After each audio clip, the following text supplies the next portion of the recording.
Hi friends, welcome to iconic சமையல். இன்னைக்கு நம்ம ஹெல்த்தியான ஒரு சூப் பார்க்க போகிறோம். அதுக்கு கொஞ்சம் கேரட் சாப் பண்ணி வச்சுருக்கோம். ரொம்ப இதுவாக இல்லாமல் கொஞ்சம் மீடியம் சைஸாக நம்ம சாப்பரில் போட்டு நல்லா மெல்லீஸாக சாப் பண்ண போகிறோம். ஒரு பச்சை மிளகா, இது உங்களுக்கு அதை கொதிச்சு வரும்போது அது வாயிலெலாம் தட்டுப்படாது. காரம் வேணுன்றவங்க இதை போட்டுக்கோங்க, இல்லைன்னா வெறும் மிளகுத்தூள் போட்டால் போதும். அதுக்கப்புறம் பட்டாணி எடுத்து வச்சுருக்கேன். பச்சை பட்டாணி வந்து நான் நல்லா உரிச்சு வச்சுருந்தேன், அது நல்லா முளை விட்டுருக்கு, நல்லது தான். ஸோ அப்படியே ஆட் பண்ணிக்கலாம். நம்ம இந்த பீன்ஸும் கேரட்டை மட்டும் இப்போ அந்த பச்சை மிளகோட சேர்த்து சாப் பண்ணிக்கலாம்.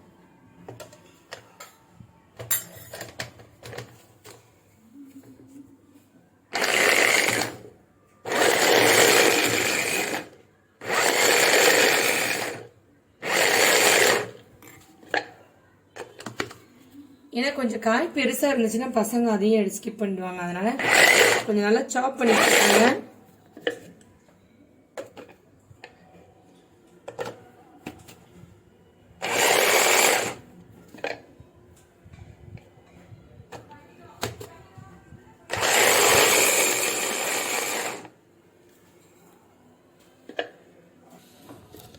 பாருங்க, நல்லா ஃபைனாக சாப் ஆயிடுச்சு.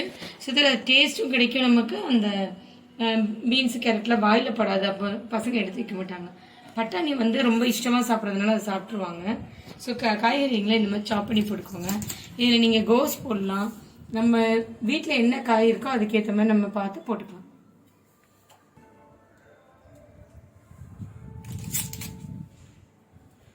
கொஞ்சமாக பட்டர் போட்டுக்கோங்க, ஏன்னா நம்ம வந்து ப்ரெட்டு வந்து மேலே டாப்பிங்காக போட போகிறோம் இல்லையா. அதுவும் ப்ரெட்டை வந்து பட்டரில் தான் நம்ம ஃப்ரை பண்ண போகிறோம். ஸோ கொஞ்சமாக இந்த வெஜிடபிள் சாட்டே பண்ணுறதுக்கு மட்டும் போடுங்க பட்டரை.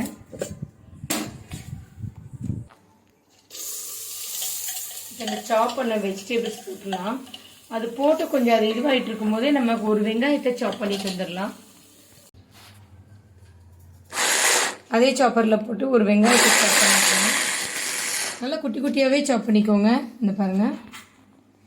ஓகே, இந்த வெங்காயத்தை சாப் பண்ண வெங்காயத்தையும் அந்த வெஜிடபிள்ஸோட ஆட் பண்ணிக்கலாம்.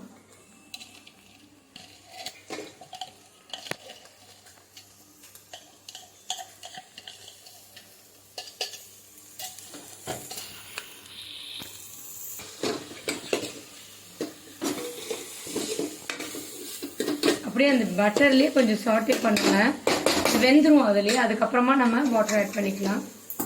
இதோட இந்த பச்சை பட்டாணியை ஆட் பண்ணிக்கோங்க. எல்லாம் வெந்து வரும். நம்ம லேசாக இதுக்கு தேவையான அளவுக்கு சால்ட் ஆட் பண்ணிக்கலாம். அதுக்கப்புறம் சூப்புக்கு பத்தலைன்னா நம்ம அப்புறமா ஆட் பண்ணிக்கலாம். ஒரு 4-5 ஸ்லைஸ் ப்ரெட்டை வந்து ரொம்ப குட்டி குட்டி பீஸாக இந்த மாதிரி சின்ன சின்ன பீஸாக கட் பண்ணி வச்சுருக்கேன். அதுதான் மேலே டாப்பிங் போட்டு சாப்பிட நல்லாயிருக்கும்.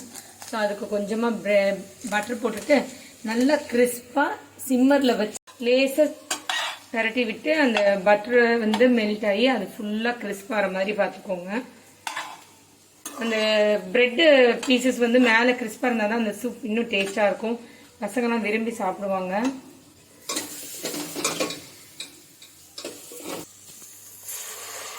சூப்புக்கு நல்லா தண்ணி ஆட் பண்ணிக்கோங்க. நல்லா கொதிக்கட்டும். கொதிக்கும் போது அதை நல்லா இது பண்ணும்.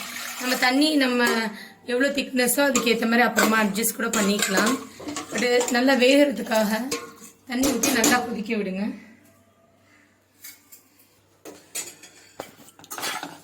நல்லா ஃப்ரை பண்ணியாச்சு கிறிஸ்பாக.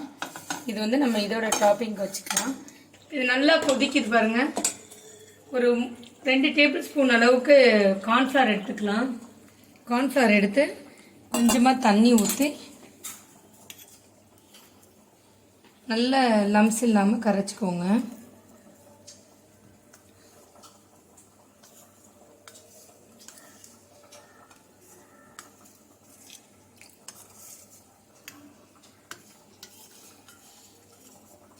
லம்ஸ் இல்லாமல் கரைச்சாச்சு.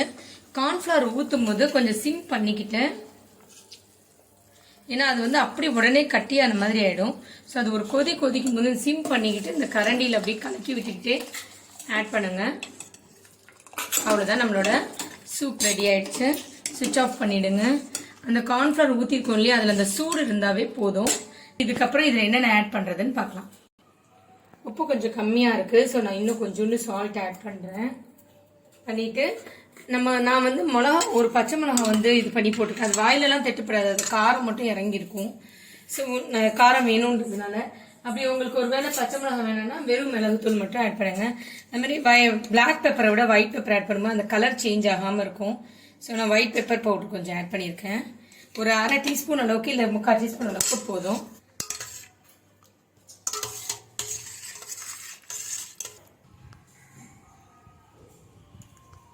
ஃபஸ்ட்டு பட்டர் டாஸ் பண்ணோம் இல்லையா, அதில் வந்து நம்ம இது கூட பண்ணலாம். கொஞ்சமாக பூண்டு கூட நறுக்கி போடலாம், பொடிசாக நறுக்கி போடலாம். எல்லாம் நம்மளோட இதுதான், இன்னோவேஷன் தான். நல்லா அழகாக ஒரு லைட் க்ரீன் கலரில் அந்த ஆரஞ்சு எல்லாம் சூப்பராக இருக்குது பாருங்கள்.